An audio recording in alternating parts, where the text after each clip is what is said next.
Okay, so my name is Jenny Gibson and I work at the ADDER outreach projects. So our role is to go out and find people that need drug treatment and get them into drug treatment with a seamless service, make it very quick for them, and also to keep people on scripts to prevent them dropping out of drug treatment. I'm Debbie Hutchinson, and instead of saying that again, I do what Jenny does. Karen Penn, and I work alongside Jenny and Debbie. My name's Michael Payne. I coordinate some of the projects at Seaview. Project ADDER is one of them.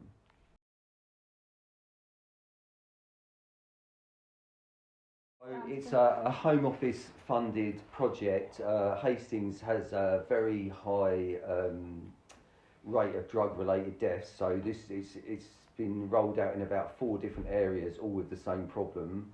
And the idea is it's a sort of a multi-service approach to drug treatment, helping people engage in drug treatment, helping people stay engaged, and kind of trying to think of new ways of working that will be beneficial to the clients we work with.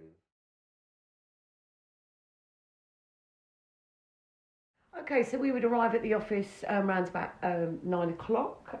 We've already known and spoken to a few clients by that time. We run clinics, so our job is to encourage people to come into our clinics at Seaview to get and commence drug treatment or to have a titration and increase on their medication. We're able to get GP referrals to people that are out on the streets that are unable to access GP and medical treatment. We promote the service to pharmacies and other people that could be meeting our client group.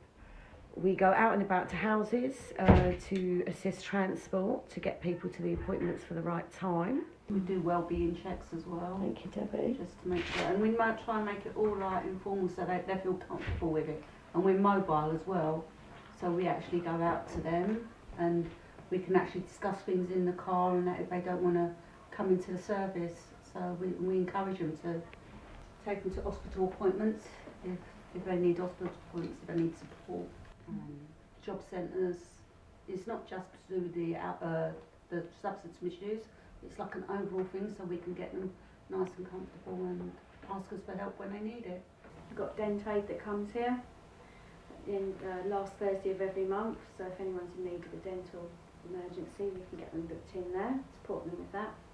We also outreach to look for new clients, to come into treatment, people that aren't in treatment, so that's very important for us.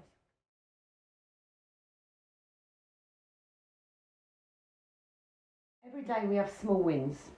Our clients might not become drug-free or alcohol-free at the end of the intervention that we offer, but certainly there are changes, positive changes in people's lifestyles, more stability, attending medical appointments they might not have attended for 20 years, and a reduction in drug use and just an engagement in services to reduce harm is a really positive day for us or one of our clients. Yeah, definitely, and also the fact that they phone us. They want to talk to us, which is really, really encouraging. It's those little bits that we chip away at, and then all of a sudden they want to engage, which is really important. I think we have the benefit of being able to work in a very flexible way, and we have access to Project ADDER under that umbrella. There's lots of other teams involved, from the CGL substance misuse to the Veterans Hub, who do care navigation, which is outlining and referring to all the other care agencies that are involved. We have really tight relationships with adult social care, all of the kind of relevant services. We have quick and easy ways of getting people involved with them and getting referrals made. But the main thing we do is we work in a really relational way with the clients. What we attempt to do is build relationships with the clients, because they might have had bad experiences with services in the past. So a lot of the things that we're doing is we're building relationships, trusting relationships. We do what we say we're going to do. We never promise anything we can't do. And we're not judgmental of our clients. A lot of our clients are not good at attending appointments and things like that. If they don't do that, we don't just give up on them. We're constantly trying to kind of engage them on that basis of kind of like a non-judgmental approach.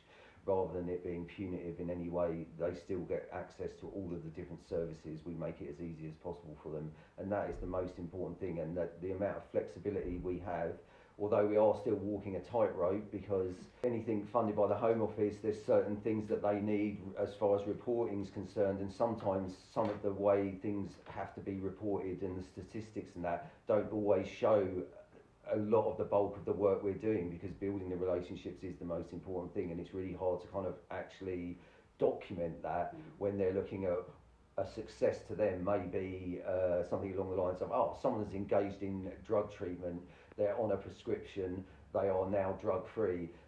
That's kind of like a statistic like that. However, that's nothing. I mean, generally we have, I'd say on a day-to-day basis, more contact with the clients than anyone else does. So that time that we spend with the clients is really beneficial, because a lot of clients feel a real sense of isolation. So the fact that they have us with our kind of approach that they can kind of rely on to be there for them no matter what, is what really makes the difference. And that is why, like Debbie was saying earlier, that they tend to ring us and tend to stay in contact with us. And you know, we're dealing with kind of a cohort of really traumatised people, you know, historically traumatised from childhood, most of them, and that sort of thing. And just that interaction is kind of actually so beneficial. You know, all of that kind of trauma-informed approach is what kind of helps make the difference, because the door to treatment is not an external door that's kind of open for them that they have to step through. It has to be open from the inside, and that's what we're dealing with,